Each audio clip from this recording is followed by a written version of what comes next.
All right, welcome back to the podcast. Today, sitting down with me, I have Coach Nick Davis. He is the defensive coordinator at Rose-Hulman Institute of Technology. I hope I said that the correct way, or that's the Yeah. right title. It's a Division III college in Terre, Haute. So, Coach Davis, welcome to my lonely podcast. Thanks, Coach Steve. It's great to be here, and I'm excited to talk some football with you. Yeah, everybody that doesn't know, I've known Nick for a few years because I coached at Charleston. He's from Charleston. Every time you recruited, you passed on through. I guess to see Moose. I don't know why. Hang out with Moose, I guess. I don't know. So if Moose listens to this, you're welcome. Don't worry, Moose is working on his starting 5 basketball lineup with his kids for Charleston. So I haven't talked to you in a long time. So some of these are going to be figuring out what you've been up to. You got married. Yeah, we're April 15th of next year will be our 3rd year married. Oh, wow. It's been a long time. Guess I haven't lived in Central Illinois for a while. Yeah, the happy wife, happy life. Has it really been happy with quarantining, staying home all the time, or? Yeah, well, yeah, with everything with COVID going on, we usually did everything kind of together anyway. I generally, love my wife, but I like her. I like spending time with her. So we were spending pretty much all the time that I wasn't at football together. So it isn't too big of an adjustment with everything going on. We were stuck together working from home for a while, but Rose-Hulman, we started testing quite early, all the employees. So I was able to get back in the office and do some different things to get out of the house. But I would say our dogs were the biggest pain in the butt because they like to bark. Yeah, we have a chocolate lab, and she barks at everything in our apartment.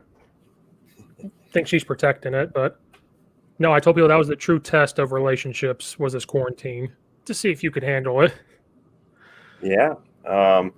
We actually at one point we brought the Indiana dog whisperer in to help us with our dogs because they would go crazy and stuff. So it was super expensive, $500 to get some dog whisperer to come in, but it was actually worth probably every penny because our dogs are awesome behaved right now, and they're both rescues. So I can't claim that I messed them up. They were messed up previously, but we got them all trained, and they're awesome dogs now.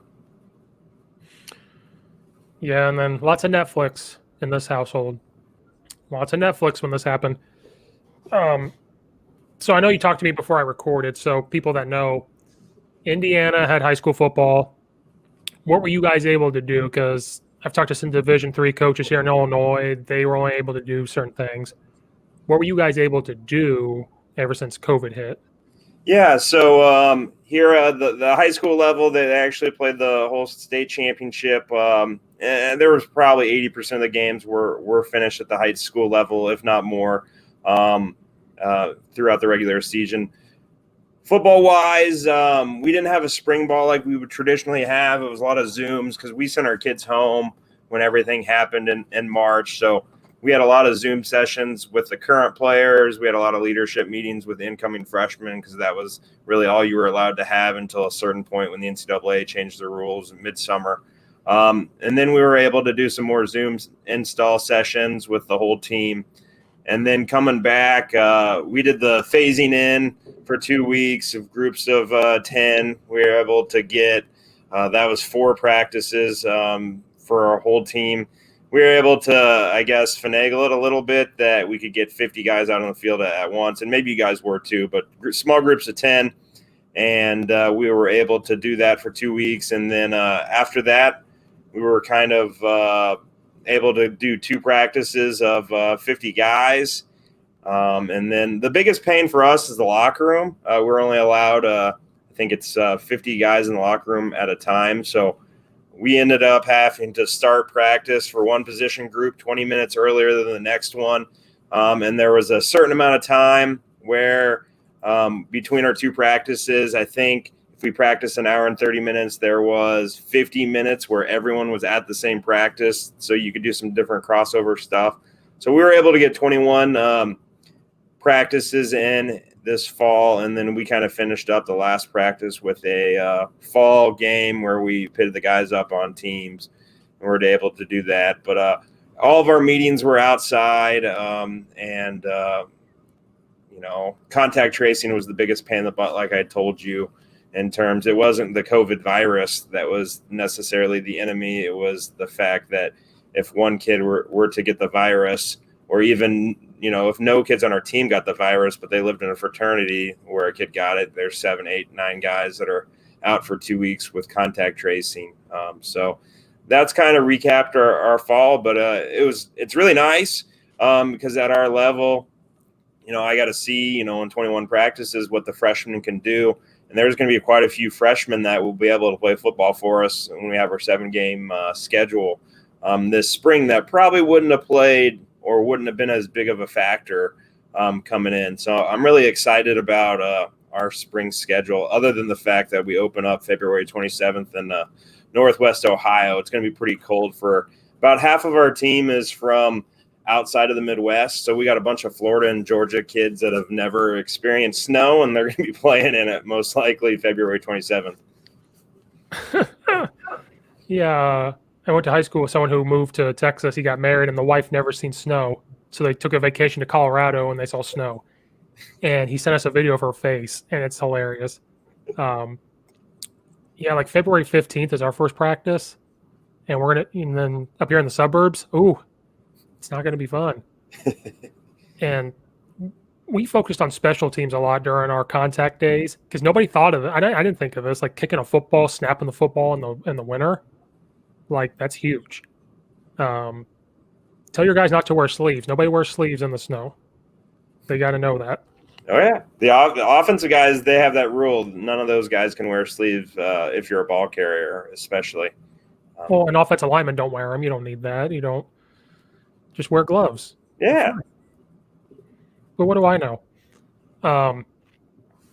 So when did you guys start? February 25th? Is that what you said? February 27th is supposed to be our first game. And then we're able to start practicing really once our kids come back. They're going to come back January 6th. So we had all in-session classes in our fall. We're in a quarter system. So right now we're in the winter quarter. So our kids are actually at home finishing up, or they finished up the fall quarter here on campus, went home, and then they'll be back, which is about halfway through the winter quarter, January 7th. And we're going to probably allow a week or so, probably because of any kids getting new tests and contact tracing. And then we're going to start up about mid-January and have a month football camp, which is going to be unique. We do have a nice indoor facility. It's not turf or anything like Alabama or Clemson, but we have a nice big indoor track that has 4 basketball courts that we're able to reserve. But the problem is there's, going to be baseball, softball, both soccer teams. We have a track team, volleyball, basketball, men's and women's, all kind of fighting over all these facilities. So I think we're going to try to get outside as much as possible. And I mean, obviously the weather down here has cooperated with us, at least right now. So hopefully in January it's cooperating like it is, because it's been beautiful. We haven't even had any snow really stick down here.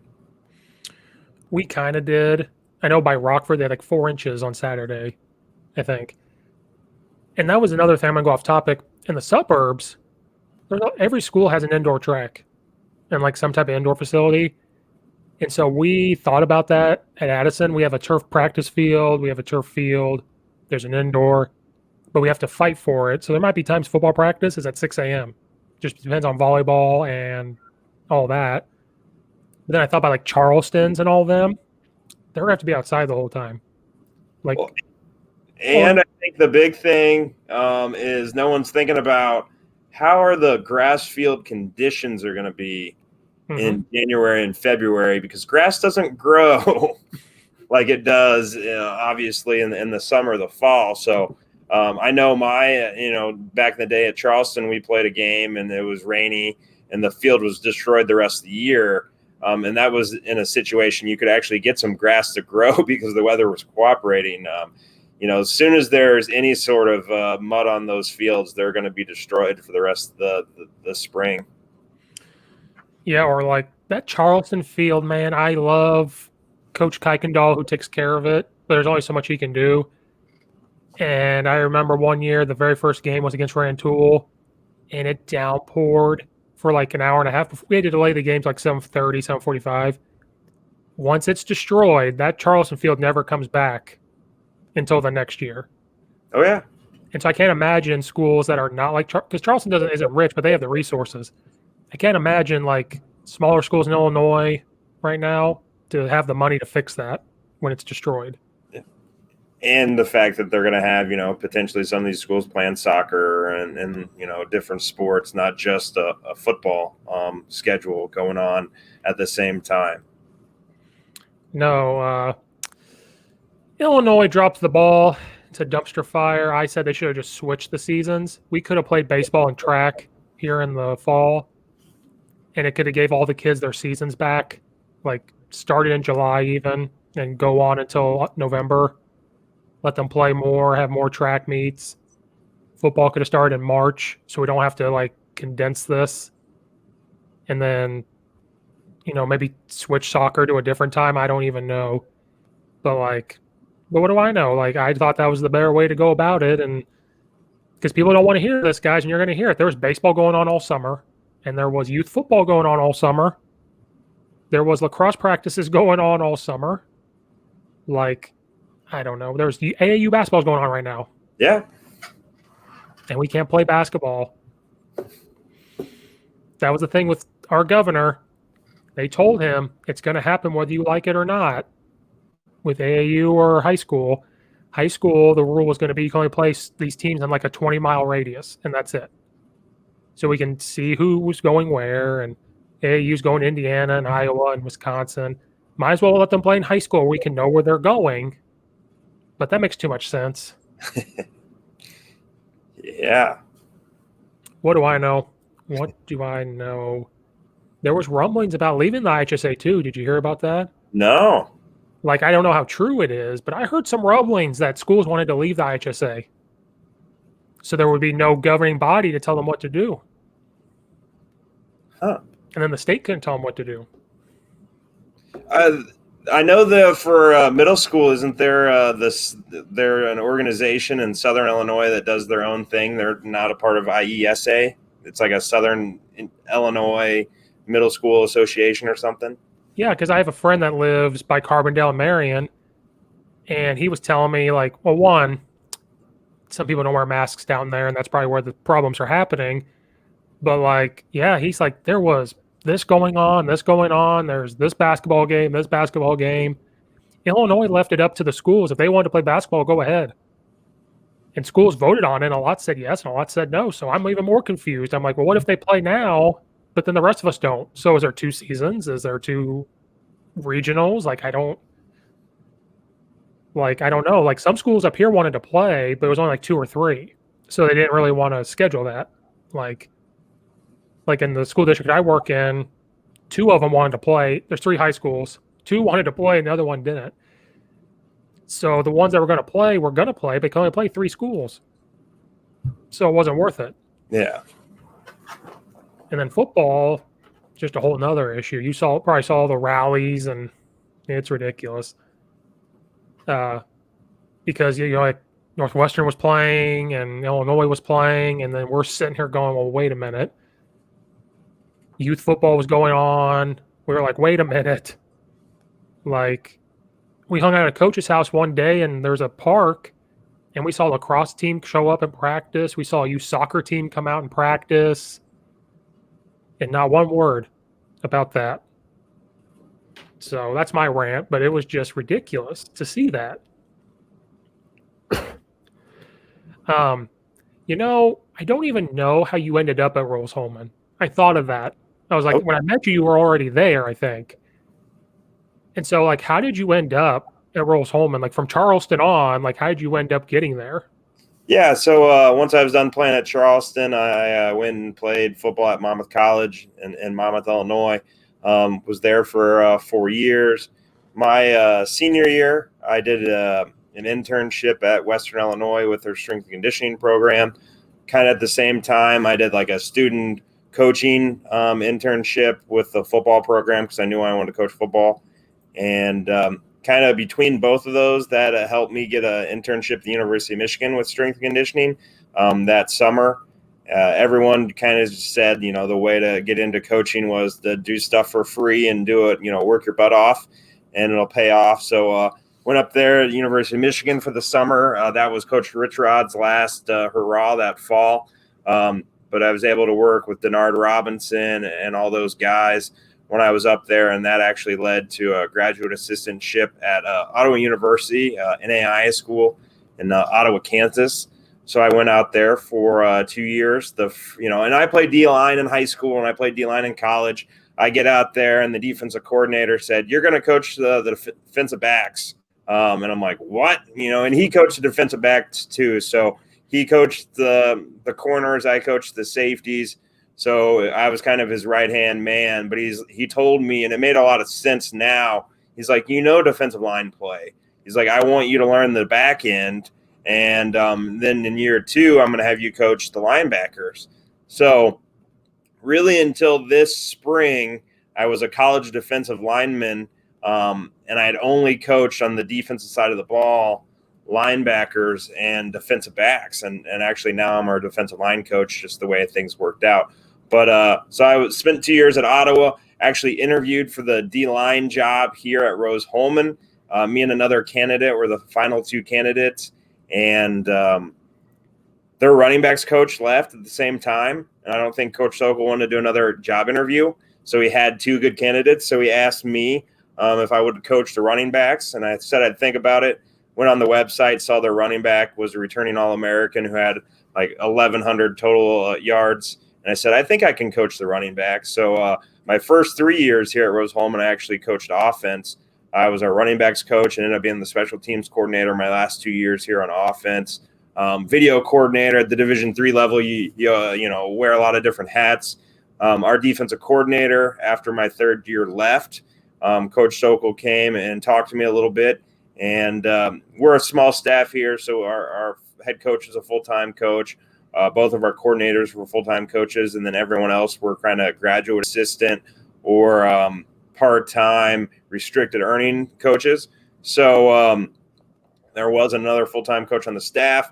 He thought I did a really nice job, obviously, I think, with the running backs and being the special teams coordinator. Knew I was a defensive guy, knew I wanted to coach defense, kind of interviewed me, offered me the job, and I've been our defensive coordinator for the last 5 seasons, and I'll go on my 6th season. Started off coaching linebackers for the first 3, coach DBs the next 2, and then with the way the staff works, young guy leaves, bring in a new guy. What's he best at? That guy happens to be best at linebackers. We got another guy with experience on DBs. So for the first time in my coaching career, I'm actually coaching defensive line, which I'm super excited about. So that's kind of my little small journey in this coaching world. So you've done a little bit of everything you've done everything on defense, basically. Yeah. Coached every spot on defense and coached really every position on the offense. Because when you're a running backs coach in Division III, there's not a lot of full-time job opportunities. So I was trying to learn as much as I could about offensive line play and wide receivers play. So I could interview for all those different jobs as I was going through. So really the only thing that I'm not super comfortable coaching, I would say, would be quarterbacks. And I can coach them through all the reads and all that stuff and their footwork, but I'm not going to be able to teach them how to throw a football because I'm awful at throwing. Hey, I had to coach quarterbacks at Charleston for a little bit. And I didn't have to show them how to throw it. I was like, "Oh, watch this kid." That's all you have to do is, all right, you see this kid? This is how he does it. Or you just show them the mechanics of actually throwing it. It's easy to coach the mechanics. Yeah. Well, Coach Steve, how far can you throw the football? And I was like, that's not important. What's important is you do this. Don't worry about what I'm doing. Or like helping out a little bit at Glenbard East with quarterback here and there. I was like, yeah, don't worry about what I'm doing. You guys you throw it. Don't worry about it. So I talked to another Division III coach about this and another college coach. You talked about how you have to like GA, you have to volunteer in the college world to get where you're going. Because we were talking about all these recycled coaches you keep seeing, Division I, Division II, Division III. Do you think it's because people that are younger than us see that you have to do this for free or see how hard it is that they don't want to be a college football coach anymore? Yeah, people reach out to me all the time, high school coaches that they want to get into college coaching, and I'm honest with them. I said, that's great if you can get a full-time job out of it, but a lot of times, these full-time smaller Division III jobs are going to pay less than what unless you're a coordinator or somebody, than what your teaching job is. So it's taking a huge pay cut to go for some of these high school coaches to go to college. And that's if you get a full-time job. If you're coming to Rose-Hulman to be a graduate assistant, you're going to get $10,000 stipend in your grad school, which is great. And then for actually Division III, that's one of the best graduate assistantships you can get, is a school give you 10 pay for your classes and give you a meal card. You're not going to find too much better out there in terms of that, in terms of graduate assistant. When I was a GA, I made $3,500 a year and I had my school paid for. Some of these kids don't even get their school paid for. They pay for their classes themselves and get like $200 a week or something. So I do think that in terms of if you're a high school guy trying to break into college, it's tough unless you're some state champion high school head coach and the University of Illinois, calls down to Rochester, Illinois, I'm saying it here right now, and offers you the head coaching job because you're a whatever 9-time state champ and no one can beat you. But yeah, I think it's pretty tough unless you're some head coach. But even those head coaches, they're probably going to have to take a pay cut to go work and be a quality control coach somewhere to get their foot in the door. Yeah. Coach Etherton at Mount Zion, he was the head coach at Milliken for a while, and then he stopped, and he's the head coach at Mount Zion, and he goes, I think I make more money being a teacher, being the head football coach, and he's a track coach. And he doesn't have all this pressure, even at the Division III level. And he has nicer stuff, I think, at Mount Zion than he did at Milliken. Like, no offense to them. Yeah. Mount Zion's indoor facility is top-notch. That turf field is top-notch. They're supposed to get new bleachers and stuff, too, I guess. And, like, a new basketball court and all that. It's funny you brought up Derek going to Illinois. That's all I see is... I didn't bring up Derek. I said there was a certain coach. There's some guy named Leonard. There's two Leonards down there, so it depends on who you're talking about. I talked to somebody, and I guess, and this is rumor, that he's gotten a job offer before, but it was for like a position coach, and he ain't leaving Rochester. That particular coach ain't leaving his head job for a position. It's going to be OC or head coach. Why don't you go for it? Just, can you turn Illinois around for me? Can it be fun to watch? Yeah, I'll try. I'm putting my, my hat in the ring for the Illinois head coaching job. So, any athletic directors out there at the University of Illinois, if you're interested in the spread defense, let me know. Yeah, don't you be running that Tampa 2 defense I've been watching. No offense to Lovey, he's a good coach, but like something wasn't right. We need someone with Chicago recruiting ties and Illinois ties. I don't know if you know Coach Lewis at Kent State. Yeah. His name has been thrown around. He coached at Eastern with Babers, and when I was down there, I helped out spring ball when Jimmy G and them were there, and he's fiery. Coach Lewis is fiery. I think that'd be a good one. Besides you, of course. If they don't get you, they got to go get Lewis, Coach Lewis. Yeah, I've heard Coach Monken at Army's name's thrown around. Dad's the legend in Illinois as a high school football coach. Brother's a high school, lots of ties to Illinois and great high school football program. So I'm just hoping that it's, it doesn't have to be an Illinois person. I think that's good. And it just obviously needs to be someone that can recruit, that works their butt off, bring in another great 9-10 coaches and another 20-30 people on their staff and get it back right. I think it's just going to take someone with a lot of energy. Who knew the glory days of Illinois football was Ron Zook? Like, when I was watching them play Iowa, they said the last time Illinois football beat Iowa was in 2008. And I was like, well, Ron Zook was the head coach. Like, Goodness gracious. Yeah, I think Illinois fans would take him in a heartbeat right now. We're back. I lost you. Yeah. So I Did think, Illinois call? yeah, Illinois was calling. They were like, no, they're just asking me if I knew some guy in Springfield. By Springfield, if I knew him. No, I don't know. Like, we stream so much for work. I work from home now for school. If my Wi-Fi's on my phone, sometimes my laptop like glitches. So I have to turn my Wi-Fi off and shut down my work computer. You don't realize how much internet you use until you're home all the time, and you realize like your phone's pulling, your computer's pulling, your other computer's pulling, the TV's pulling because we don't have cable. It's that Fire Stick. First thing we did was upgrade our internet during COVID. Well, we already had fast internet, but like, there's some points where it just. I thought maybe Illinois called you and you had to hop off. Like, well, hold on a second. Whitman's calling me here, or Auburn. Auburn's open too. I don't even know. Urban Meyer's going to go there. We all know. Who knows? Who knows? But yeah, it was just funny how you're seeing. I think you're seeing less and less people go be college football coaches because they see the pay, they see what they have to do, and they like to think it's what you know. And I'm like, it is what you know, but sometimes it's who you know also. Like, I told people, if you want to coach, you need to do it right away. Like, while you're going to college, go talk to the football team and just already like start helping.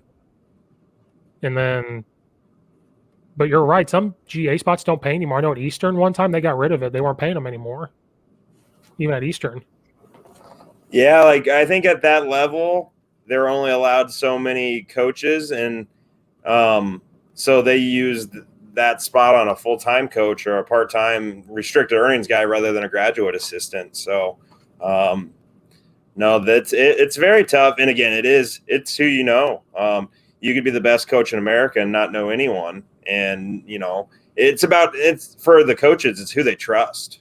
Mm-hmm. At the end of the day, if I'm a coach, I'm going to get a job. I'm going to bring people I trust to do the right thing, that's going to work hard. So I think also too, it's not necessarily about who you know, it's about who knows you too as well. Like these young coaches, you may not know anyone.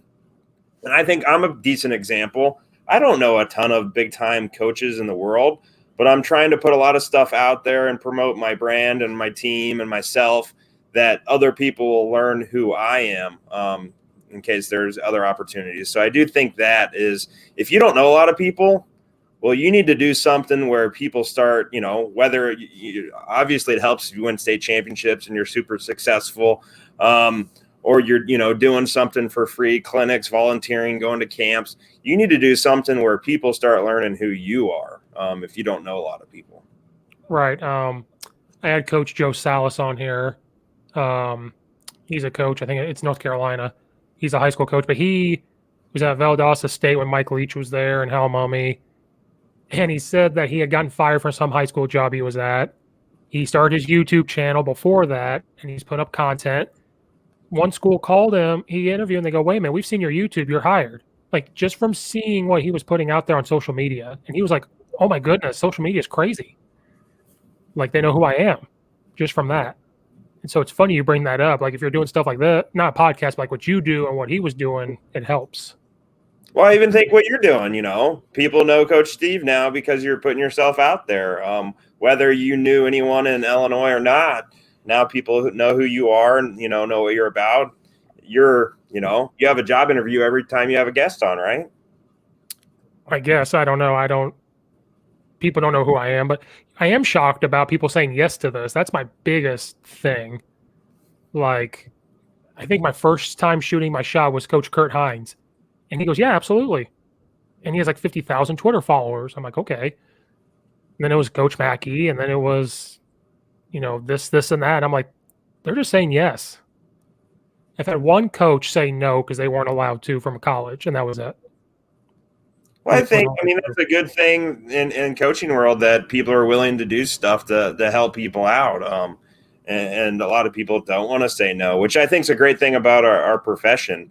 Other professions, people might not want to share what, they do. And I don't know if that's an all sports thing or if that's just a football thing. Like, are basketball coaches willing to share as much as what football coaches? I don't know. I know you coach basketball. You think that's true?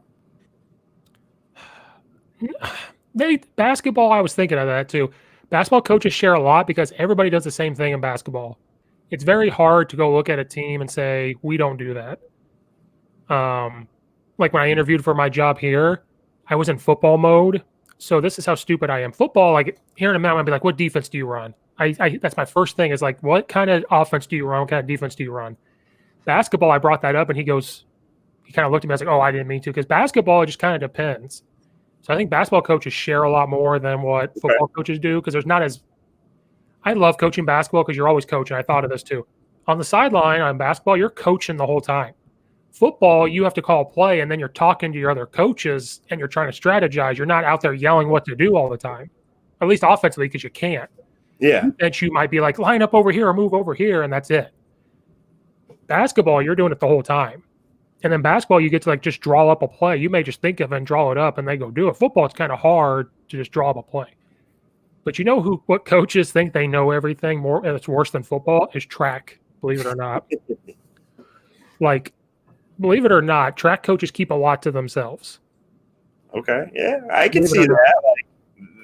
Like, they figured out the training to make sure that their guy runs the 100-meter dash at the right week for a conference championship. I can see that. Yeah, like coaching track at Charleston for 4 years. I'm not going to call these coaches out, but like you go to certain track meets and a lot of them just act like they're better than you and like they're not going to tell you what they do or like it's my way and like it's a whole nother level. I thought football coaches were bad. Track's a whole nother thing. There's a lot of good track coaches out there. Coach Tony Holler's over here at Plainfield North. He gives a lot of information. Coach Dixon, he puts out a lot of good stuff. My friend Coach Nathan West, he's into track. He puts out stuff. But then there's a lot of them that think they know everything, especially pole vault coaches. No offense, but they think they know everything. But no, basketball, they're kind of open. But again, basketball, everybody kind of runs everything. It's man-to-man defense. It's zone defense. It's all the same. Moose would know a lot more than me, but like some might run certain motions. Some might do this. Like Illinois basketball does a lot of motions and stuff, but that's about it. And then Duke runs set plays. Like that's the only difference. So, I mean, that's a good question. You're now in control of the podcast. That was a good question. It's the Coach Davis show now. It's not my show. So you mentioned your spread defense. Yep. How'd you come up with a title of spread defense? Do you really want to be an offensive coach? Is that what this is coming down to? So, yeah, we were when I coached offense, we were a spread offense. And I don't know, just coming over to the defensive side, knowing the kids in the program, we're like, Coach Davis coaches our running backs and is our special teams guy. Like, I think they knew I played defense in college and had coached defense, but I needed to do something that kind of separated myself or got excitement within the program. So at the time, before I took over, we were a 4-2-5 TCU style defense. I know we were talking about TCU before the podcast. I won't get you started on TCU and stuff. So, but I felt that we could get more speed out on the field. Our 3 technique at the time, the kid who played the year before, he was just a big kid, and we ended up moving to offensive line. He ended up being an awesome offensive lineman. We were talking track. He was a 10-time conference champion between track and football in his 4-year career. But he was just an offensive lineman. We were playing him at 3 technique because we needed someone to play at 3 technique, and we had a lot of talented linebackers. So we actually moved to a 3-4 when I became the coach. And the one thing I learned at Monmouth as a player, similar thing happened at Monmouth. I got there. I was this high school 4-4 defensive end. I thought all I knew was how to be a 5 technique. Third day of my freshman year in camp, we scrapped the whole entire defense and went to a 3-4. And then over the next 4 years, we kind of sprinkled more 4-down fronts in. So I knew that was hard on offenses when someone was playing kind of really 2 different styles, whether it be a 3-4 or a 4-3 within a same game or even within a same drive. And then I went to Ottawa University, and we actually were a 3-4 blitzing team. But, our personnel the next year, we were better 4 down. So the defensive coordinator adapted. So I wanted to be able to use all of our speed we had here at Rose, and we became a 3-4. And we were a 3-4 for my first season, putting a lot of speed out on the field. But we weren't all in 3-down fronts. We get in 4-down fronts. We get in 5, 6. We want to present a lot of different looks to the offense. And then probably the best thing that ever happened to me was at the time I would have thought it was the worst, was our best defensive back hurt his knee. And we had to move a kid over from offense who couldn't catch over to defense. And that kid finished the year for us. But Coach Sokol, he was a junior. Coach Sokol, our head coach, said we could keep that kid for the next years. So we ended up having a good problem is we had 5 great defensive backs. So I went to the 5 defensive back structure. And to me, like, I have 6 guys in the box, whether it's 4-2, 3-3, a 5-1, a 1-5, we're going to present you with a lot of different looks. And those defensive backs are going to be able to do stuff. So it kind of branched into a hybrid defense where, people have a position, a letter, but we try to teach the defense where all the defensive linemen know every spot. There's some guys that are better suited for others. All the linebackers know the spots. We have safeties that know linebacker play. We have linebackers that know some safety responsibilities. All the defensive backs know how to play. So that was the thing, is we wanted to play a one-gap defense, and we wanted to spread all the talent out. It's interesting if you go and look at our statistics in a game, how in a spread offense they get the ball to 5, 6 guys. In our defense, we don't have one guy that gets 35 tackles. One guy gets 5, another guy gets 4, another guy gets 3, another guy gets 6. Like statistically, our stats are spread out through our program. So I think that's cool that everyone, has a chance to make a play. You're not saying, hey, D lineman, just soak up the gaps and we'll let this really good linebacker play. Like, hey, my D linemen are going to soak up the one gap they own. I'm going to make the other linebacker play his gap. And if he gets a TFL, then he gets a TFL. So I think that's what kind of created the spread defense. And then our kids really liked it and they grew to it. So I thought that was unique. And then the name was unique. And then people like, you want to bring me on the podcast and talk about the spread defense. So I think that's what helped create it. And I think that's what's made it pretty cool. Yeah, thank you. When you were posting clips before, sometimes I see like one down lineman. I'm like, what is he doing over there? Has he lost his mind? And then, but like I started thinking about it from an offensive coordinator perspective, like, because this happened. Muhammad Seymour did this. They would just have guys everywhere, and my players would panic. Now, as a coach, we're not panicking. So I'm like, I know what to do, but they're panicking. Yep. So if you do that and you keep moving them, they might start to panic. Not the coaches, but that kid that's playing. Well, and one thing I've learned is, like, you as an offensive coordinator, you may limit what you've done in practice because you don't have all the time, especially some of these high school where you may only have offense on one day or 2 days a week or something. You may not run pin and pull, outside zone, inside zone, trap when you know a team's going to be in 3, 4, 5, 6 down. Looks, you may want to simplify what you do because you don't have all week to practice every single look that I put out on film. And then the cool thing as a defensive guy is I have the ability to only run 3 down the whole entire game if I want. And you may have not even practiced that all week because you saw me in 4 and 5 and 6 and didn't see me in 3 down all season. So I think that's cool is our rules stay consistent, whether what down front or what coverage we're playing. So we're making that offensive coach prepare for a lot and making that kid, again, you as an offensive coach can sit there and draw up how to beat me. But if you haven't trained all 6 of those offensive linemen to be you, it's going to be tough, like especially high school. You got an 18-year-old next to a 14-year-old or 15-year-old. Like, is that 15-year-old going to remember that one time you told them, hey, in a 3 down front, this is where we work the zone versus a 4 down front. We want to set the play side linebacker to the field. And a 3 down, we want to set it first linebacker backside on the center. those kids aren't necessarily know everything that you want them to do. You've probably told them that, and you think they might, but the kids don't care. They don't listen. No, I know one coach told me this, like, we care about football a lot, and maybe your kids do at the college, but in high school, they don't care as much as we do. Now they think they do, or like they don't know.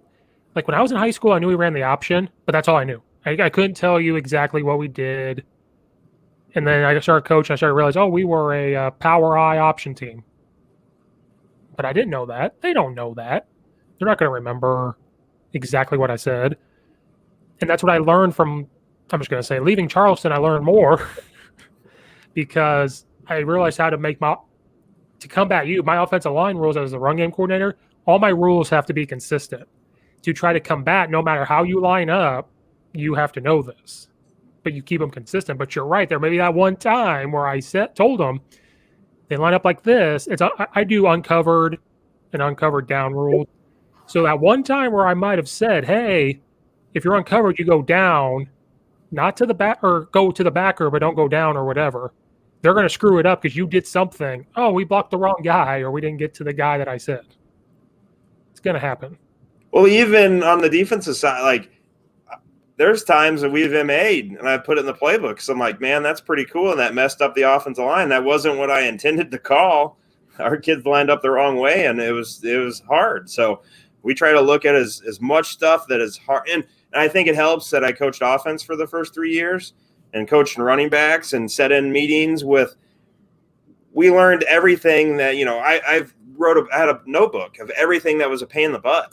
And I'm like, when I become a defensive coordinator, if that time ever comes, I want to do this because it's all a pain in the butt. And if you can do enough of this within a game, you can win plays as a defense. And I think in today's game, you got to be able to win 10 to 20 plays by just your call on defense. The other 80% of the time is going to be pursuit and great fundamentals and tackling. And maybe the offense gives you the ball every once in a while, on a turnover, but you need to be a great defense. You got to win a play, just by lining up and having a better call than the offense, because the offense controls everything. They can have a really, really good call, but you schemed it up on defense and you can stop them for -5.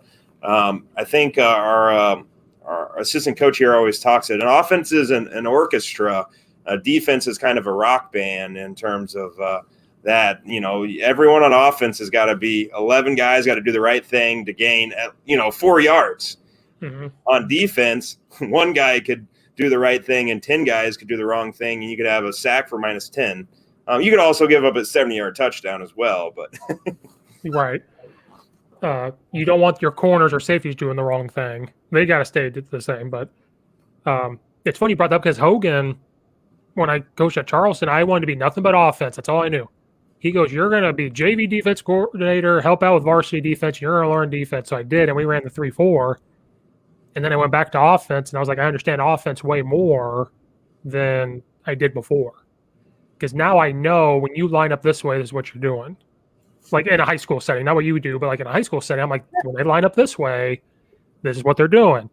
Now I could get crazy with the kids and be like, when they slant like this, when they do this is what they're doing. But now I know how to combat a defense kind of from an offensive perspective. Yeah. And some guys say like, well, look at Gus Malzahn, for example. He was a defensive coach in high school, and then he turned to offense because he's like, I understand how to attack a defense. Or vice versa. You see what you did. Some defensive guys coach offense. Then when they get to defense, they're like, I understand how to piss off an offense.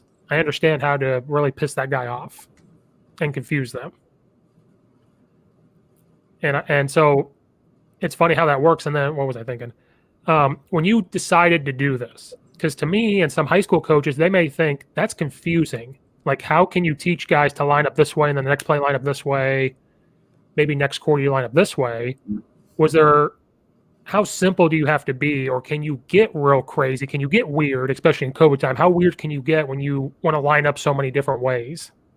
Yeah, so kind of we made it simple. And again, I have really smart guys. They're engineering majors, 2.8, or not 2.8, 3.8, 30 average ACTs. So they are super smart. But I think the system we created, it's all in categories. So whether the kid's got a 30 ACT or a 16, it's all about how the coach teaches them. If they can teach them the system and it's simple, then I think it can help out.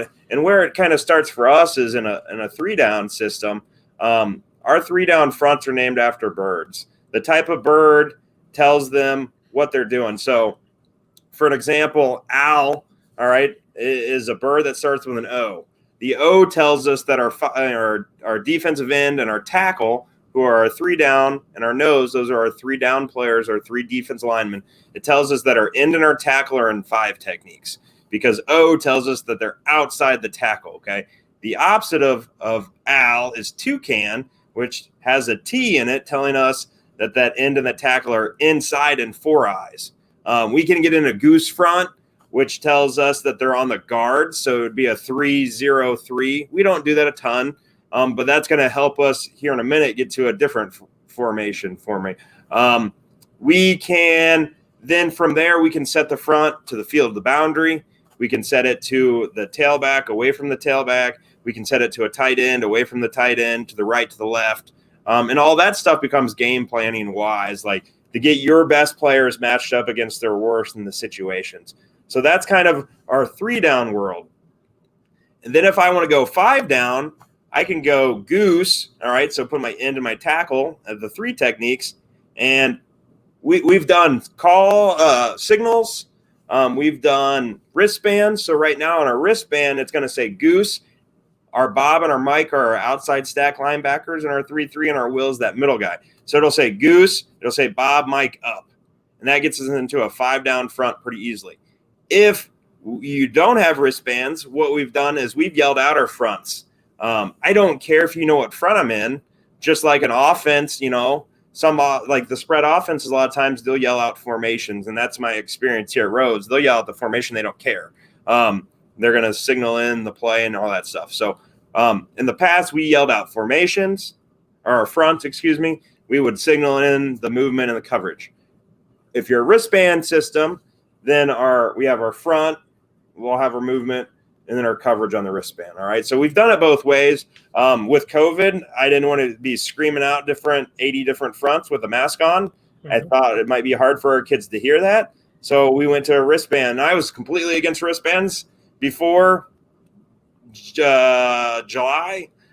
I think they're the greatest things in the world because I'm able to do even more things with them. But just tagging different linebackers can get different linebackers up. So we could go ow, put our end in our tackle in 5s, and I can go Bob up. So we go 5, a 3, a 0, and a 5. So that allows us to get into a 4-down front out of our odd front. So then we have 4-down world. Again, I won't bore all the listeners. I talk about this stuff all the time. You can ask me. But 4-down are named fishes for us. So a fish tells us that we're in a 5, a 3, a 2-eye, and a 5. Our Bob is our hybrid guy. We can get in goldfish, puts 2 guys on the guards. We can get in cod. The C tells us that we're in double 2 eyes. So it's just word association. It's categories to make it super simple. So I live in a 3-down world and a 4-down world. And from both of those worlds, I can get into 5 and 6 down on both worlds. So right there, that is really 6 different types of front families I can get into. And it makes it really simple because I've taught 2 families. A 3-down family and a 4-down family. From there, I can go 3-down, 5-down, 3-down, 6-down, 3-down, 4-down. From the 4-down family, I can go 4-down, 5-down, 6-down. So it allows us to do a lot of really cool stuff, but it's really easy because I'm just teaching about 10 different things and then a few adjustments and tags. And on the wristband, it's really easy because I don't have to come up with a bunch of unique names from that. But when we yelled in formations, we had a lot more categories because fruits was a 6-down category. Vegetables was a 5-down category. There were spices, which was a even front with a 5th guy walked up. So again, whatever world you want to live in, I've done both. But it's just creating categories, word association, And then as a coach, you just have to teach it really well to the kids. And then when you do that, how much does it change, like coverage wise or blitz wise, or just does it depend on how you're lined up? Because like offense, you can call a play, and the moment you go to a different formation, it changes it a little bit, but not a whole lot. Yeah. So coverage wise, everything in our system is able to adapt. So I know some schools will every call they'll signal in their 2x2 coverage, and then they'll tag if it's trips, what they'd go to. So for an example, if I wanted to play a split field coverage style defense, our kids understand that if it's 3x1, they have certain checks that they can make. And if it's 2x2, they have certain checks they can make. Now, I'm more of a one high man. But everything we do from a coverage standpoint is dictated off of that we're going to have a loaded box, 6 guys for 6 gaps if it's 10 personnel. If it's 11 personnel, we're going to have 7 guys for the 7 gaps. And so we're going to be stressed a little bit coverage-wise, but I've tailored all my coverages to make sure that we're always going to have enough guys in the box to stop the run. For example, one of the linebackers, because their coverage makes them go out of the box, they'll give a reduced call to the front guys so they can then be a C-gap guy so they're not going to be in conflict. So that's how everything's been created to keep our 6 guys in the core. If we need to get out of that core, because in a good example, if you're playing cover 3 to 3x1 and your stack linebacker is inside of your boundary number 1 receiver, that's going to be pretty tough. If you're a B or an A gap linebacker, they can give a reduced call to get themselves out of the box to play that. Or the easy thing, if you have a really good boundary corner, is you can lock that side and you can play cover 1 really on the backside and play a cover 3 version to the field. So that's what I've done to make it simple in terms of coverage. And we're still doing a lot of different coverages, but every coverage became really simple. If I was changing one rule, it wasn't what was best for that coverage or how Nick Saban runs that coverage. It was, how can I run this coverage that it's very similar to the last coverage, but I don't need to change all 5 people's rules. It's one person's rule to change the coverage. So we try to be as simple as possible in terms of that. And we do a lot, and we have really smart kids. But if you've created a system and you've tailored it to, this is what I do and this is why and this is what it's best for, then you understand, like, there's certain fronts I wouldn't call with cover 3, like having 6 guys on the line of scrimmage and playing cover 3 against a team that's going to go RPO slant. I'm going to give them a touchdown. I shouldn't call that. I'm hopefully a good coach that's not going to call that play. I can think of some coaches I'd call that, but that's off recording because I've seen it, but we don't need to do that.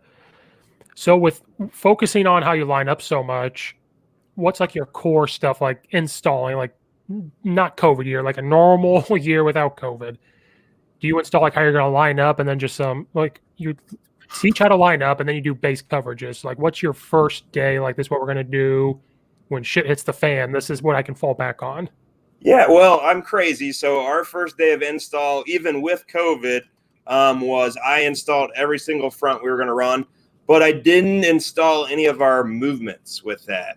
So, and why I do this in NCAA for the first day is helmets, the second day is helmets, and then you get into helmet shoulder pads.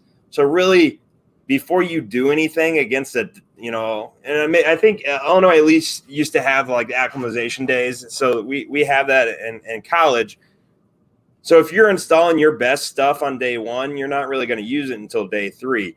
So I install our whole defense in 4 days. So I install every front in the first day, and we do a lot of front recognition on trash cans because we're not going against an offense. I install our base cover 1 coverage, match man cover, because that's easy because you line up over this guy. This guy's the post player.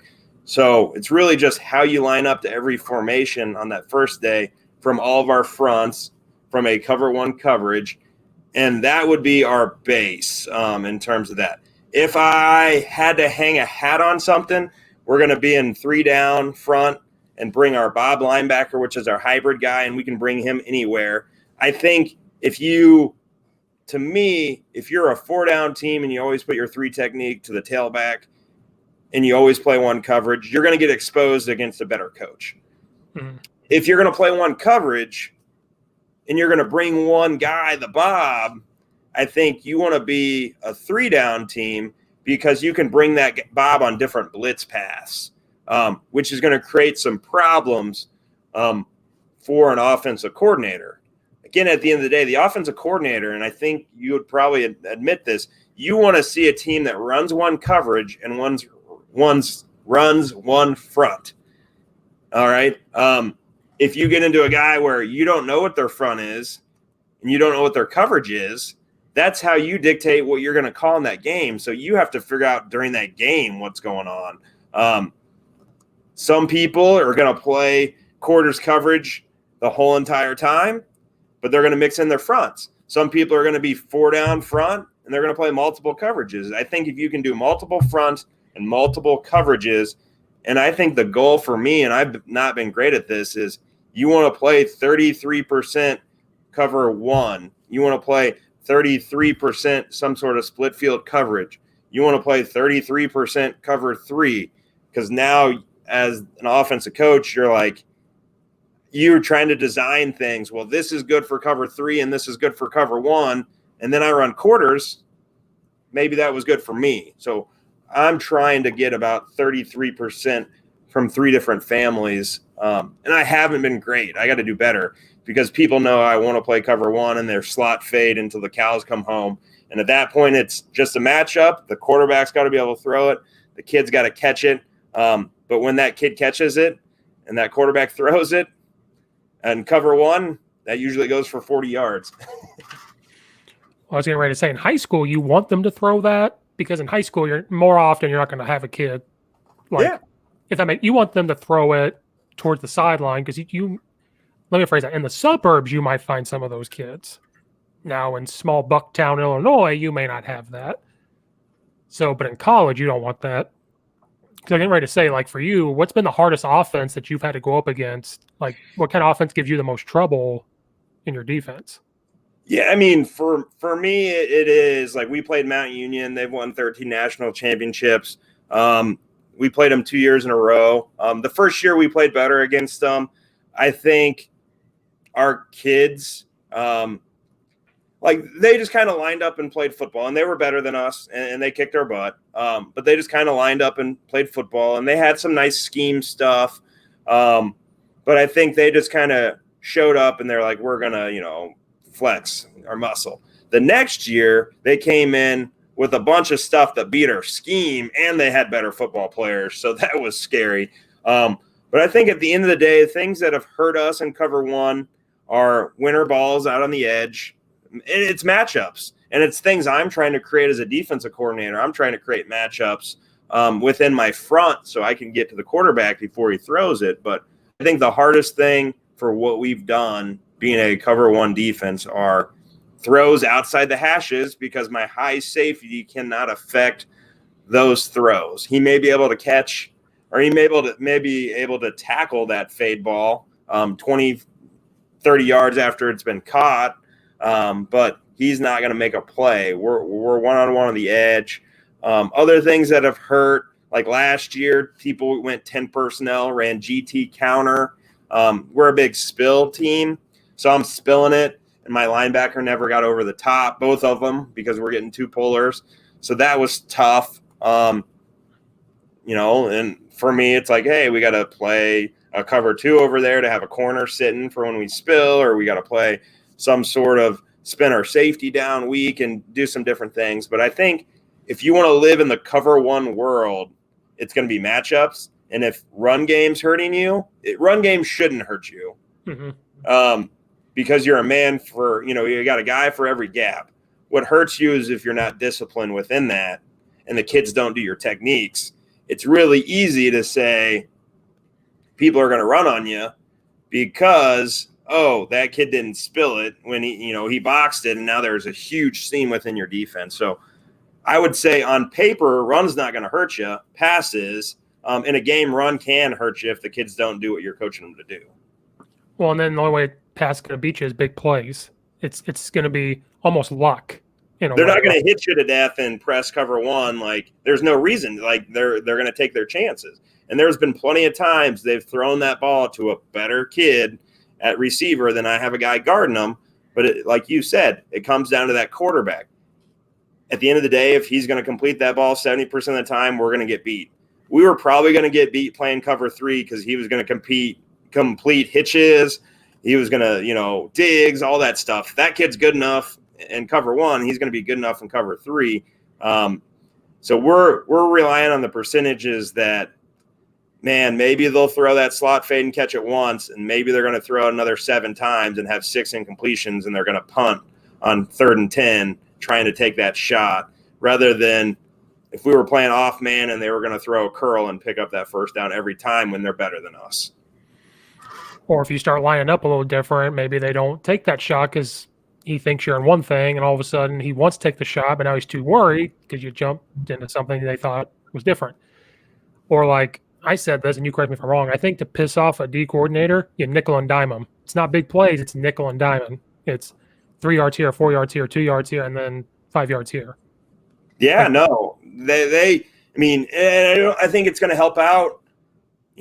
A defense can't stay out there for 12 plays generally and make some goal line stop. It might happen here and there, but at the end of the day, your offensive lineman, and I know every O-line coach, and they're going to get mad at me, you teach your guys to finish. But at the end of the day, like, balls thrown, all right, the defensive linemen are all pursuing, all 11 on defense is pursuing, and that offensive lineman, he may be covering down a little bit, but he's getting a break.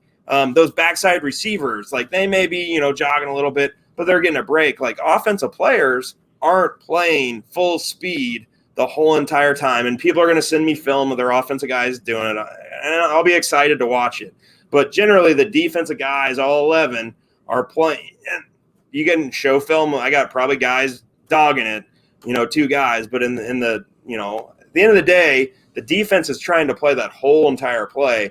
And an offense, the quarterback, he carries out his fake. He's the guy that's best after the game in terms of conditioning. He hasn't done anything. He doesn't need to pass no 300-yard shuttle unless you're running them, 25 times in the game. So I do think, nickel and dime those guys to death. Sit there and throw those slants again and again and make that defensive coordinator, call something different to try to stop that.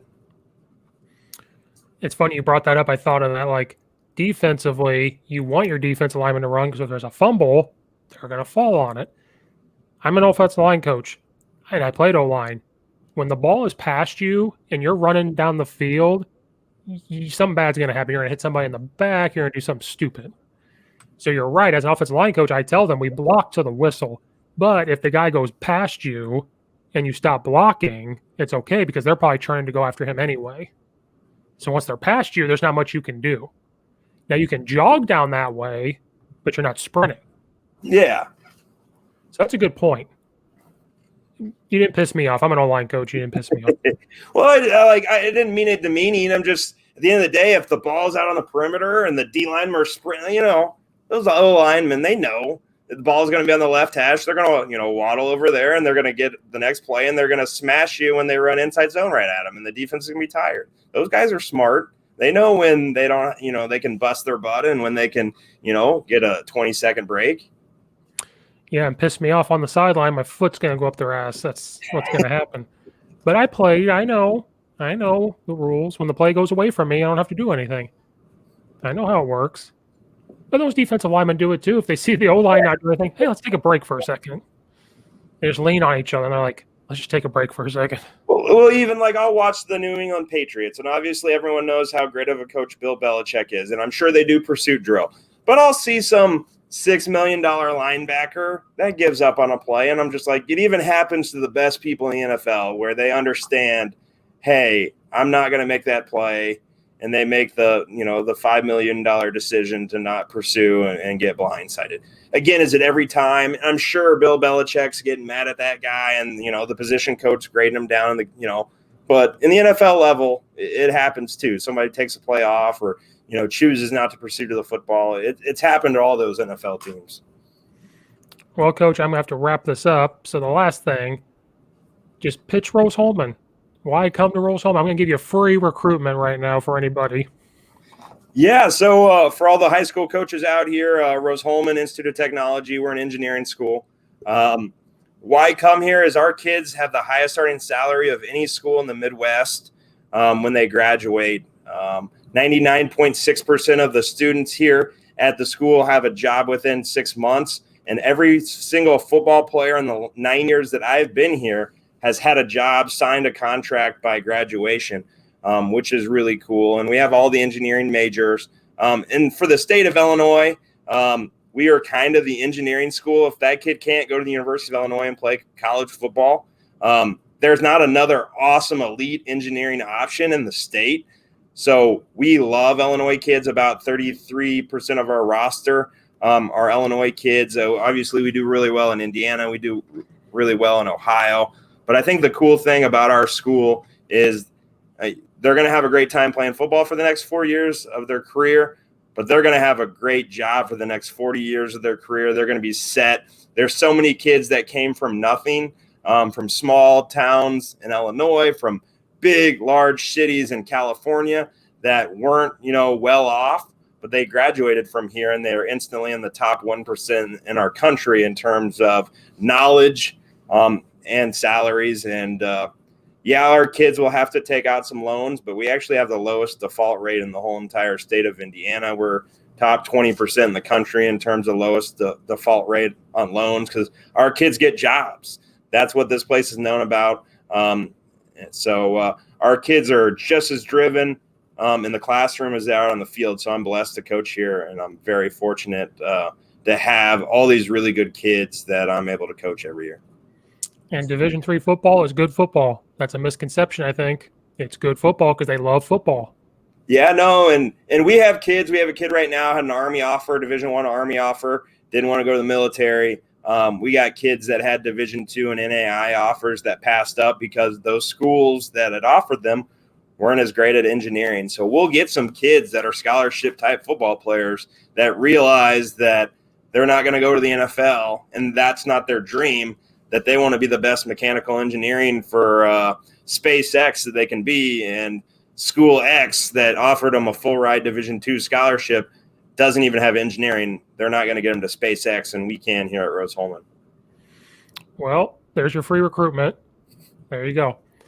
All right, Coach, thank you for doing this. I got to skedaddle, but I appreciate you coming on, guys out there. Wear your masks so we can have a season. Coach, good luck for your season. Thank you. I'll be try to figure out or watch if we don't have a season. Who knows? All right, guys. I'll see you guys later next time. See ya.